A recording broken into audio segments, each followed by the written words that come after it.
Katika kufuata habari za leo nchini Jamhuri ya Kidemokrasia ya Kongo yaliyojiri, Luteni Jenerali Filemon Yav alikuwa kamanda wa kanda ya 3 ya ulinzi ya FARDC anakataa mashtaka ya mkaguzi mkuu na anasema hajapokea ujumbe wowote wa kupinga nchi kutoka kwa watu wa karibu wa James Kabarebe. Akiwa Goma, Denis Disoshoy aliomba msamaha kwa wanawake wa jimbo la Kivu Kaskazini tarehe 28 Januari kwa kauli zake za zamani za kuwadhalilisha, na anaendelea na ziara ya upatanishi.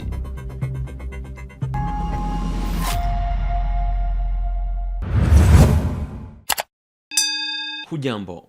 Luteni Jenerali Filemon Yav aliyekuwa kamanda wa kanda ya 3 ya ulinzi ya jeshi la FARDC anakataa mashtaka ya mkaguzi mkuu na anasema hajapokea ujumbe wowote wa kuipinga ama kusaliti nchi kutoka kwa watu wa karibu wa James Kabarebe. Tarehe 27 Januari mwaka huu, mahakama ya kijeshi ya juu ya Kinshasa ili wasikiliza majenerali 4 wa FARDC katika kesi inayomkabili Luteni Jenerali Yav anayeshitakiwa kwa uhaini na kuchochea wajeshi kuvunja nizamu. Mais si je peux donner une précision. Votre honneur, je suis en Angolo, ça fait presque plus de 3 ans. 4 ans maintenant, j'ai été mis en prison pour avoir montré à Chilmouane les messages de James en provenance, j'attends ici les autres de James Kabarebe, les autres Senkoko, je ne sais pas quoi retenir, qui dit où le Chilmouane en a reçu plan et tout. Ce qui veut dire en français que il faut faire attention, ce Chilmouane là est en train de détruire notre plan. Et j'ai répondu que moi, je n'ai jamais vu ça. J'étais à Rutshuru dans la délégation avec de la coordination avec le général Dani, qui était conseiller, et le général Nayala, tous 2 conseillers. Ils faisaient partie de cette délégation-là à Rutshuru. Nous tenions des réunions, des fois c'est nous qui allons à Rutshuru, des fois c'est lui, Chilmouane, qui venait à Kiwanda, c'est ce que je déclaré. Mais pendant la réunion, pendant qu'on était à la réunion, j'ai reçu un message anonyme. Parce que si vous comprenez bien, on m'a demandé si j'avais le numéro de Senkoko Jeti. Je l'ai vu une seule fois à Omo Djawetu. Je n'ai jamais été en contact avec lui. Les messages, j'ai reçu un message pendant qu'on était dans la réunion, signé Senkoko, c'est un message anonyme, signé Senkoko. Je l'ai encore déclaré ici, ces messages avaient le code 243 du Congo. Pendant que j'étais en réunion avec tout le monde, et je suis sorti, Chilmouane est venu vers moi, je ne sais même pas, peut-être que, je ne sais pas expliquer cela, Chilmouane est venu vers moi pour me dire, me demander, après la réunion à côté, pour me dire, moi j'avais quelque chose à partager avec vous. On est en train de m'accuser qu'on veut détruire mon nom, qu'on est en train de m'accuser d'être en connivence avec, dans la guerre psychologique, d'être en connivence avec les FDLR. C'est lui qui était le commandant. Je lui ai dit effectivement, quand on était en réunion, j'ai vu un message comme ça dans mon téléphone, signé Senkoko. C'est ce que j'ai répondu. Mais le message qui dit ici que le général Yav montre là, ça, je l'ai dit et j'ai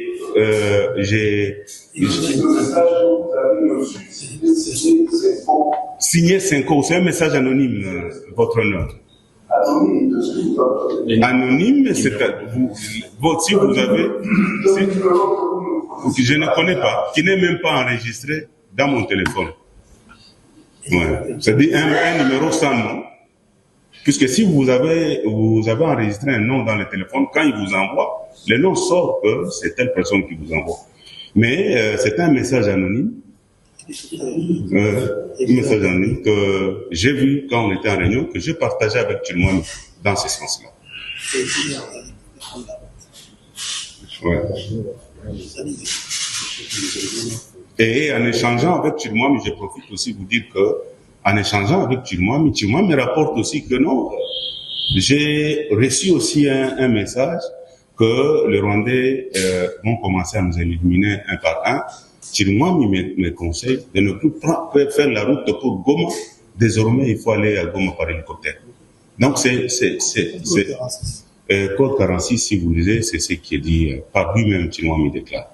Mais quand je viens, on me dit d'accepter les messages, Chirimoami détruit notre... Je ne sais pas. Même si j'allais dans l'hypothèse, si je prenais par exemple l'hypothèse dans laquelle le ministère public est en train de me forcer de dire des choses. Na Denis Disosoi aliyekuwa mwandishi wa habari na mgombea ubunge kwa mwaka wa 2023 aliwasili Goma Jumatano tarehe 28 Januari mwaka huu kukutana na wanawake wa jimbo la Kivu Kaskazini. Aliwaomba msamaha kwa machapisho yake yaliyowazalilisha wanawake wa mashariki ya DRC. Mshawishi huyu na mpinzani wa utawala wa Kinshasa yuko Goma kwa ziara ya maridhiano na wanawake wa mashariki ya nchi ya Jamhuri ya Kidemokrasia ya Kongo. C'est le message de pardon. C'est le seul message qu'il y a. Vous savez, j'ai été utilisé comme fer de lance de la communication entre les tribus ethnies. Et lorsque j'ai été arrêté, lorsque je suis entré dans la salle d'opération plusieurs fois, j'avais demandé à mon Dieu, si j'y sors vivante, je viendrai jusqu'ici pour venir demander pardon. Ça ne m'enlève rien, ce n'est pas que je suis petite, c'est de la grandeur et ça s'appelle la résilience. La capacité de reconnaître que j'ai fait du mal à des personnes, quel que soit ce qui est en face de moi, en tant que mère, éducatrice des nations, je ne pouvais qu'avoir la maîtrise de soi. Ainsi, pour les avoir blessées à chaque publication, elles viennent, j'ai compris, la seule mission, c'était de venir demander pardon à toutes ces femmes qui sont disséminées partout dans le monde, mais à celles qui sont ici à Goma, avec des gens pour lesquels nous nous sommes pris la tête sur Internet.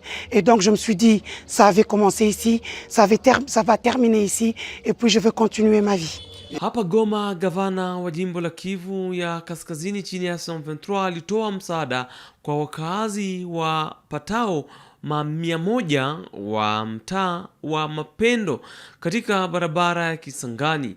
Bahati Musanga aligawa mabati na mbao kusaidia familia zilizoathiriwa na moto uliotekeleza nyumba kadhaa karibu na mpaka wa mji wa Gisenyi na Goma.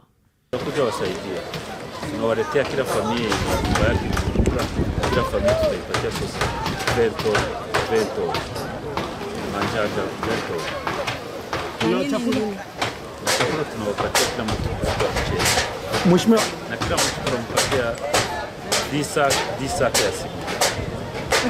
Yaani watajenga brick. Watajenga kama wanaweza wabadilisha wasitie mbao, wajenge brick ndio yenye haitalungula fasilima. Gavana, inaonekana hapa barabara hayupo. Kuna mikakati ambayo serikali ya jimbo ya Kivu Kaskazini inaandaa. Ndio tutatafuta kadastre, kwani shida yenye walipata ungekuwa kuko barabara kama watu walipata jinsi ya kuzimisha hivyo. Hivi kenye tutafanya ni kutengeneza hii barabara, tuwaombe population wafungule barabara, kwani makartie mkwe maveni mkwe mabarabara. Ndio Mheshimiwa Birere najulikana, ndio ilianza Goma. Kwa maelekezo ya gavana Bahati Musanga Erasto, naibu meya wa Goma Desire Ngabo Kisuba alipiga marufuku rasmi vitendo vyote vinavyohusiana na uasilia katika sekta ya ardhi ya mji.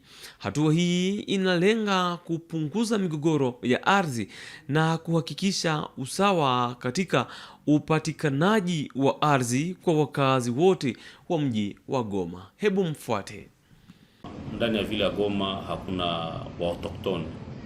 Parce que ukaangalia meme l'organisation administrative d'une ville, kunakuwa meya, kunakuwa wa bourgmestre, kunakuwa wa chef de quartier, wa chef de cellule, kunakuwa wa chef d'avenue, kunakuwa wa nyumba 10. Sione kwa hii watu wote hapa kama kuko fasi ambapo umeona wanasema wa autochtone. Na hii autochtone ndani ya vile ya Goma imekuwa la base ya shida nyingi sana. Watu wengi wameibwa maparcele zao. Parcele moja wako naenda wanaiuzisha 3, 4, 5 fois, na imeleta mizozo. Utakutana watu wanaikala iko ndani ya nyumba ila 30 pale, iko na madokuma zote za leta. D'un coup quelqu'un anatoka de nulle part, anafika anamwambia no, mimi niko autochtone wa hii entité yote hapa, na watu wananyang'anywa maparcele. Certains politiciens verraient aussi mon période ya pouvoir ya Chilombo hapa, walikuwa nakamata watu wanawatumikisha swandi za des autochtones juu waweze nyang'anya watu wengine maparcele zao. Na ile malalamiko imefikia sana chama cha AFC M23, chama cha mabadiliko, chama cha raia. Malalamiko imefikia sana gavana wetu Bahati Musanga Erasto, na njoo ametuinstruire sisi kama mairie kuweza kusema tusisikie tena ile mambo ya wa autochtone ndani ya mji wa Goma. Matière coutumière njoo kuna kwa wa autochtone. Dans le territoire de Nyiragongo on peut comprendre. Dans le territoire de Masisi parce que huko matière coutumière on peut comprendre. Mais dans la ville mambo ya autochtone haiko tena, na mtu yeyote ambaye tutasikia kuna jita autochtone ndani ya mji wa Goma atafungwa vikali na atazibiwa kabisa. Watu wakuwe prudent, mtu yeyote asikue kutrakase swandi zake ni autochtone mu ville ya Goma. Je dis bien dans la ville de Goma. Parce que ukaenda côté Mugunga, ukaenda côté ya commune ya quartier Lac Vert, les gens souffrent. Les gens souffrent je mabitu ya autochtone. Dans le quartier de Mugunga, ma parcelle ziko na nyanganywa ovyo. Wanakuzisha parcelle sai 2 jours après akamata anauzisha mtu mwingine, 3 jours après anauzisha mtu mwingine, mnajiretrouver watu 5 kwa parcelle moja. Na ile desordre gavana amesema hapendi tena isikie ndani ya mji wa Goma. Na mtu yeyote ambaye atakuwa victime wa wale wa autochtone, mtu yeyote ambaye atakuwa victime wa wale wa autochtone, apite ku quartier, apite ku avenue, apite ku commune, apite ku mairie kwa denoncer ile kitu, na ule swandi za autochtone mwe ambaye atakuwa amemtrakase atashikuta amefungwa.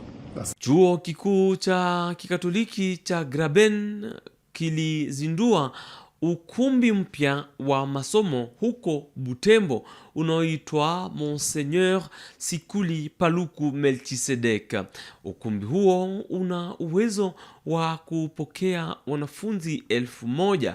Umegharamiwa dola za Marekani zaidi ya 1184 na unalenga kuboresha mazingira ya kufundisha na kujifunza. Levez-vous son visage et qu'il vous accorde la paix.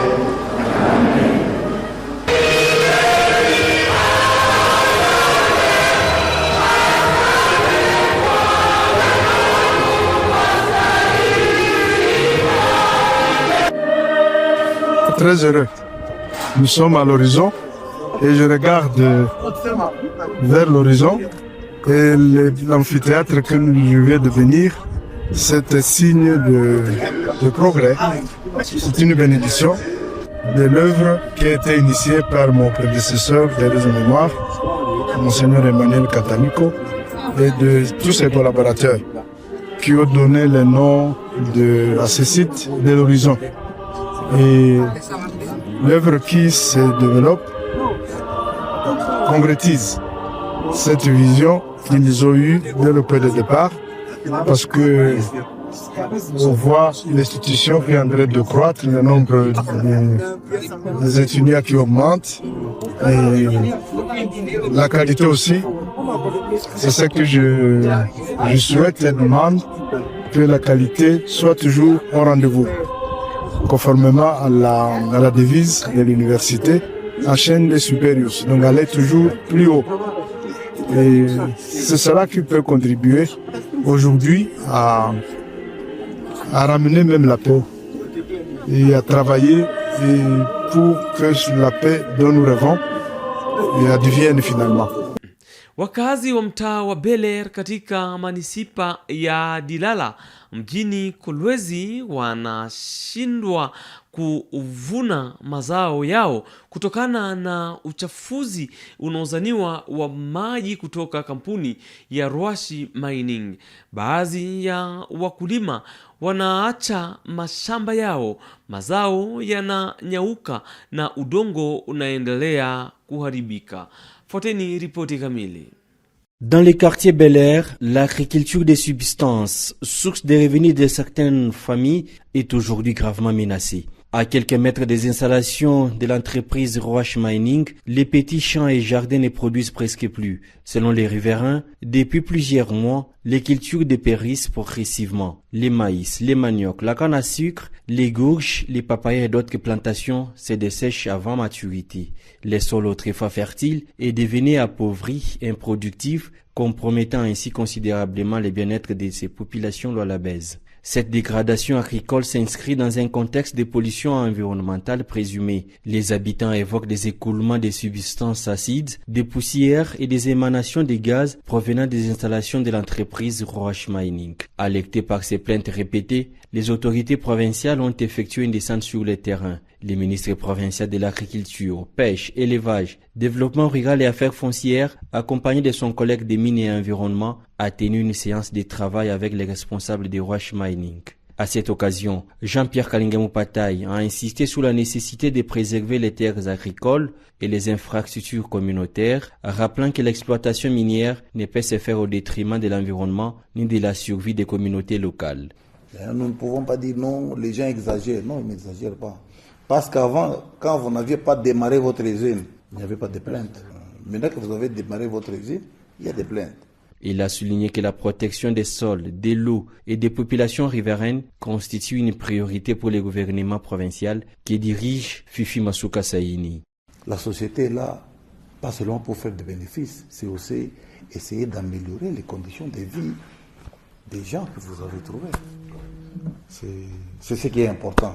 Donc ne soyons pas trop sur la défensive, mais essayons ensemble de voir qu'est-ce que nous pouvons faire pour améliorer et les conditions de la société et les conditions de toute la population qui est tout autour de la société. Séance tenante, Jean-Pierre Kalinga Mupatay et Nicodème Ouamana ont recommandé le prélèvement d'échantillons des sols, d'eau et si nécessaire des résidus végétaux, afin de déterminer les niveaux réels de pollution. Une commission technique multisectorielle composée d'experts des deux ministères a été mise en place pour analyser les résultats et formuler des recommandations. De son côté, l'entreprise Rwashi Mining affirme attendre les conclusions des analyses des laboratoires avant de passer à une nouvelle étape en vue d'identifier des mesures appropriées. Tatizo la folio linalopora mali za ardhi na majengo ya serikali na watu binafsi litatolewa hivi karibuni. Tangu Jumane tarehe 27 Januari, Eli Leon Ndomba Kabea, rais wa mahakama ya rufaa ya juu, anakutana na mawaziri na viongozi wa mahakama kujadili swala hilo. Waziri wa sheria Guillaume Ngefa anasifu hatua hii inayolenga kuvunja mitandao ya kihalifu. Comme vous le savez déjà, le président de la République et le Premier ministre avaient instruit les membres du gouvernement, les 4 ministères, d'explorer les voies et moyens pour adresser de façon définitive la question du folio, c'est-à-dire la question de la spoliation des biens immobiliers et fonciers de l'État ainsi que des privés. Depuis lors, un cadre de concertation a été mis en place qui regroupe le ministère des Affaires foncières, le ministère de l'Urbanisme, le ministère des Infrastructures, la Justice ainsi que l'agence en charge de la protection des biens immobiliers de l'État. Et ces cas de concertation continuent à déjà explorer les voies et moyens. Et aussi c'est dans ces cadres-là aussi que nous avons aujourd'hui la loi scellée. C'est une nouvelle loi qui révolutionne d'ailleurs la loi foncière immobilière dans notre pays, qui sert de cas de concertation. Et c'est dans ce contexte-là que nous avons salué l'initiative prise par par le premier président de la Cour de cassation. Vous savez, la question de spoliation, ce n'est pas seulement une question administrative, politique, etc. Il y a aussi la réponse judiciaire. Et ces cas de concertation à cette réunion nous a permis, nous du côté de la mise en œuvre de la politique gouvernementale en matière de lutte contre la spoliation, et le premier président de la Cour de cassation, de voir aussi comment on peut explorer le droit des moyens d'adresser ces questions-là définitivement du côté judiciaire. Nous avons salué l'initiative. Nous espérons que nous allons encore nous retrouver ensemble pour qu'il y ait une articulation entre la mise en œuvre de la politique, la mise en application de la loi scellée et les décisions judiciaires qui seront prises pour que ces décisions judiciaires puissent être en conformité avec la volonté du président de la République et sécuriser tout le monde sur le plan juridique, sur le plan administratif et sur le plan judiciaire quant à la question des biens appartenant à l'État et au privé. Merci. J'ai une question pour... Mpendwa mtazamaji, ni pamoja na habari hizi toka Kinshasa. Ndio tunakomesha habari za leo yaliyojiri nchini Jamhuri ya Kidemokrasia ya Kongo. Tukutane kesho kwa habari zingine.